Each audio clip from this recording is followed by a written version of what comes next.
មើលស្ទឹងសង្ការមើលខ្សែទឹកហូរត្រពាំងវត្តពោលានឹងជំនោធ្ងួយធ្ងរផ្ដាំទឹកជំនន់រិយមរមលាស្ទឹងកវីនិពន្ធសូរិយាតទុនពួនក្រោមទាំងស្រីដើមដងទី10ក្រោមលមាត់ស្ទឹងបងឈរស្ងៀមថ្មឹងឈរចាំប្រលឹងស្ងាត់ឆឹងលុះលងរាត្រីអូនភ្លេចវាចាតែបានសន្យាពីថ្ងៃថាមក8ស្រីមកជួបបងអេលើបាត់សូនដោយក្បូនរស័តទឹកគូចសំណាក់ហូរលឿនក៏ឡងបុនកាវត្តពោ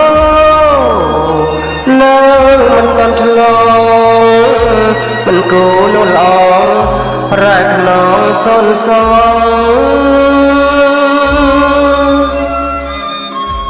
ភ្លេងការក្រឹមពីទូលតាចខ្លាយជាក្លងខាចនារីពោះវែងបិទភ្នែករៀបការនឹងប្រងបងឈរមកស្ទឹង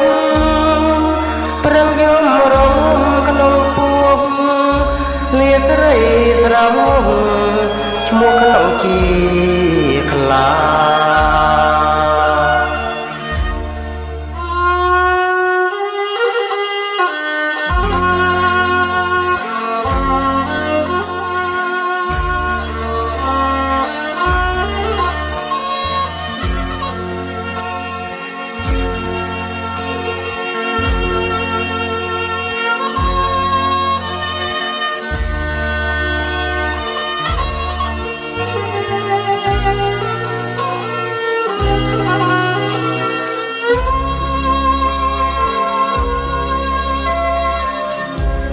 ភ្លេងការក្រឹមពីទូលតាចខ្លាយជាក្លងខាចនារីពោះវែងបិទភ្នែករៀបការនឹងប្រងបងឈរមកស្ទឹងប្រឹងយំរំក្នុងពោះលាស្រីស្រោមឈ្មោះក្នុងជាខ្លា